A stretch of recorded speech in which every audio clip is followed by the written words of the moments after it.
ಕಲ್ಯಾಣ ಪಥ ಯೋಜನೆಗೆ ಕಲಬುರಗಿಯಲ್ಲಿ ಅದ್ದೂರಿ ಚಾಲನೆ ನೀಡಲಾಯಿತು। 1150 ಕೋಟಿ ರೂಪಾಯಿಯ ಈ ಯೋಜನೆಗೆ ಡಿಸಿಎಂ ಡಿಕೆಶಿ ಚಾಲನೆ ನೀಡಿದ್ದಾರೆ। ಎಐಸಿಸಿ ಅಧ್ಯಕ್ಷ ಮಲ್ಲಿಕಾರ್ಜುನ ಖರ್ಗೆ, ಸಚಿವ ಪ್ರಿಯಾಂಕ್ ಖರ್ಗೆ, ಸಚಿವ ಶರಣ ಪ್ರಕಾಶ್ ಪಾಟೀಲ್, ಕೆಕೆಆರ್ಡಿಬಿ ಅಧ್ಯಕ್ಷ ಡಾಕ್ಟರ್ ಅಜಯ್ ಸಿಂಗ್ ಸೇರಿ ಅನೇಕರು ಭಾಗವಹಿಸಿದ್ದರು। ಕಾರ್ಯಕ್ರಮದಲ್ಲಿ ಮಾತನಾಡಿದ ಡಿಕೆಶಿ ಮಲ್ಲಿಕಾರ್ಜುನ ಖರ್ಗೆಯನ್ನ ಹಾಡಿ ಹೊಗಳಿದರು। ಸಂವಿಧಾನದ 371 ಜೆ ಕಲಂ ಜಾರಿಗೆ ತಂದು ಮಲ್ಲಿಕಾರ್ಜುನ ಖರ್ಗೆ ಅವರು ಇತಿಹಾಸ ಸೃಷ್ಟಿ ಮಾಡಿದ್ದಾರೆ ಎಂದರು। ಇದೇ ವೇಳೆ ಮಾತನಾಡಿದ ಅವರು ಸರ್ಕಾರದ ಗ್ಯಾರಂಟಿಗಳನ್ನ ಪ್ರಶಂಸೆ ಮಾಡಿದ್ದಾರೆ।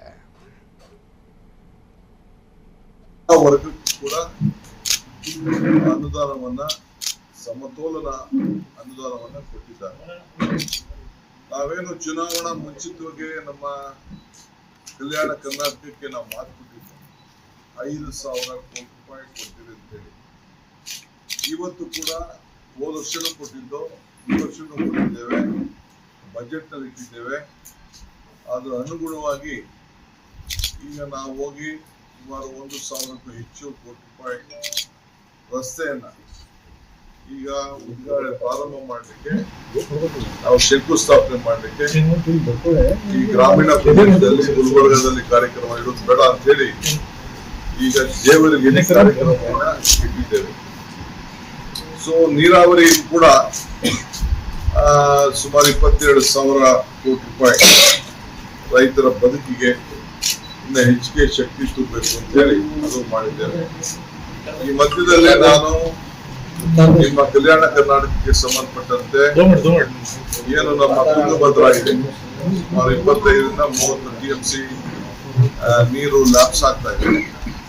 ಅದಕ್ಕೆ ನಾನು ಈಗಾಗಲೇ ಚಂದ್ರಬಾಬು ನಾಯ್ಡು ಅವ್ರನ್ನ ಟೈಮ್ ಕೇಳಿದ್ದೇನೆ। ಒಂದು ಆಲ್ಟರ್ನೇಟಿವ್ ಪ್ರಪೋಸಲ್ ಕೂಡ ನವಿಲೆ ಏನು ಅಣೆಕಟ್ಟು ಬದಲಾಗಿ ಇನ್ನೊಂದು ಮಾಡಬಹುದು ಅನ್ನೋದು ಒಂದು ಟೆಕ್ನಿಕಲ್ ರಿಪೋರ್ಟ್ ಬಂದಿದೆ। ಅದಕ್ಕೆ ಈಗಾಗಲೇ ನಾನು ಚಂದ್ರಬಾಬು ನಾಯ್ಡು ಅವರಿಗೆ ಮತ್ತು ನಮ್ಮ ರೇವಂತ್ ರೆಡ್ಡಿ ಅವರಿಗೂ ಕೂಡ ತಿಳಿಸಿದ್ದೇನೆ।